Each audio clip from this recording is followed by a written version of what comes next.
మీ పేరు మీ పేరు చెప్పండి, ఎక్కడి నుంచి వచ్చారు, ఏం జరిగింది చెప్పండి. నా పేరు ఈశ్వరప్ప, మాది కంగానెల్లూరు విలేజ్, మంగళం పంచాయతీ, పొంగనూరు మండలం. నేను 17, 18 నీరు చెట్లో వర్కులు చేస్తే అప్పుడు గవర్నమెంట్ లాస్ట్ మూమెంట్లో గవర్నమెంట్ వాడిపోయింది, ప్రభుత్వం పోయింది. పోతే వైసీపీ గవర్నమెంట్ వచ్చింది కాబట్టి మా బిల్లులంతా పెండింగ్ పెట్టారు.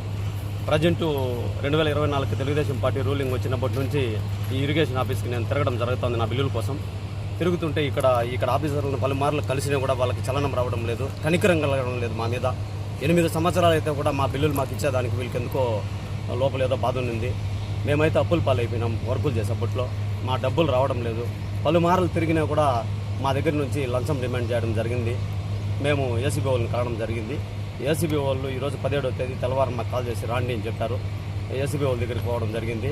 వాళ్ళు వచ్చి ఇక్కడ లంచం ఇస్తుంటే డైరెక్ట్గా అతన్ని రజాక్ని డైరెక్ట్గా పట్టడం జరిగింది ఇక్కడ పలమనేరు ఆఫీస్లో. అంటే మిమ్మల్ని రజాక్ అడిగినాడా?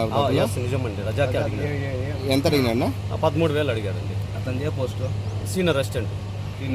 మీకు ఎంత రావాలి బిల్లు? 6 లక్షల దాకా రావాలి సార్.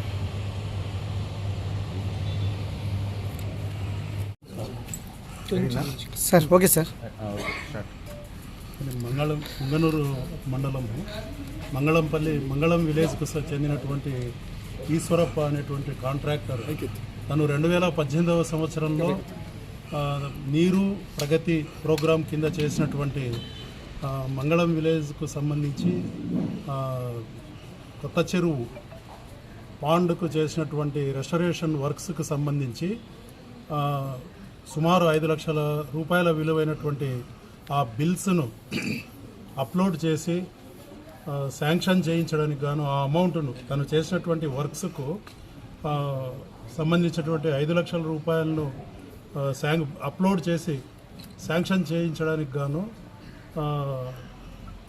ఈఈ ఇరిగేషన్ ఆఫీస్కు చెందినటువంటి షేక్ అబ్దుల్ రజాక్ సీనియర్ అసిస్టెంట్ గారు ఆయనను సుమారు 6 నెలల పాటుగా 15,000 రూపాయలు లంచం అడిగి ఆయన ఇచ్చుకోలేనని చెప్పి ప్రాధేయపడితే 13,000కు తగ్గించి సుమారు 6 నెలల పాటుగా అతన్ని వేధింపులకు గురి చేస్తూ ఉన్నందువల్ల ఆ లంచం ఇచ్చుకోలేనటువంటి నిస్సహాయ స్థితిలో ఈశ్వరప్ప తిరుపతి ఏసీబీ డిఎస్పీ అయినటువంటి నన్ను, మా సిబ్బందిని, మా ఇతర అధికారులను ఆశ్రయించి ఆయన మీద నిన్న కంప్లైంట్ ఇవ్వడం జరిగింది. ఆయన ఇచ్చినటువంటి కంప్లైంట్ ఆధారంగా ఒక కేసు రిజిస్టర్ చేసి ఈరోజు మధ్యాహ్నం సుమారు 1:10 టైంలో ఇరిగేషన్ ఆఫీస్ ముందు భాగంలో ఆయన ఈశ్వరప్ప దగ్గర నుంచి రజాక్ గారు లంచం తీసుకుంటూ ఉండగా 13,000 రూపాయలు ఆయన్ను రెడ్ హ్యాండెడ్గా పట్టుకోవడం జరిగింది.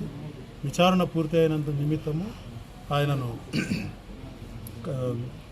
నెల్లూరు ఏసీబీ కోర్టుకు రిమాండ్కు పంపించడం జరుగుతుంది.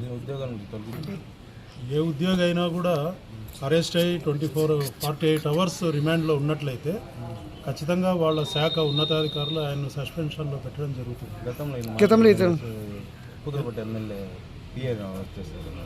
నాకు తెలియదు సార్. ఇతని పైన ఇంతకుముందు ఇలాంటి ఆరోపణ ఏమైనా వచ్చాయా సార్? నాకు ఐడియా లేదు సార్. ఓన్లీ సీనియర్ అసిస్టెంట్ మాత్రమే, ఇంకా ఎవరైనా అన్నారా? లేదండి, వాళ్ళంతా సంతకాలు చేసేసారు. ఆ ఫైల్లో ఎవరు సంతకాలు పెండింగ్ లేవు. ఈఈ గారు, డిఈ గారు, ఏఈ గారు. కంప్లైంట్ కూడా మాకు వాళ్ళ మీద ఎటువంటి ఫిర్యాదు చేయలేదు. డబ్బు అడిగింది ఈయనే, ఫైల్ పెండింగ్ ఉన్నది ఈయన దగ్గరే, పని చేయాల్సింది ఈయనే. కాబట్టి ఆయన మీద ఒకటే కేసు పెట్టడం జరిగింది. అదేవిధంగా తిరుపతి, చిత్తూరు జిల్లా ప్రజలందరికీ కూడా చేసే విజ్ఞప్తి ఏమంటే, ఏ శాఖ అధికారులైనా కూడా వాళ్ళు చట్టపరంగా చేయాల్సినటువంటి పనులు చేయకుండా వాళ్ళు లంచం అడుగుతూ ఉన్నట్లయితే ప్రజలు స్వచ్ఛందంగా, స్వేచ్ఛగా తిరుపతి ఏసీబీ ఆఫీస్ను ఆశ్రయించి మీ పనులను మీరు చట్ట ప్రకారం పూర్తి చేసుకోవాల్సిందిగా మేము విజ్ఞప్తి చేస్తున్నాం. 944-044-6190 944-044-6190. మీ పేరు? నా పేరు G Sitaramarao, Kadapa ACB DSP, incharge Tirupati DSP. Thank you sir.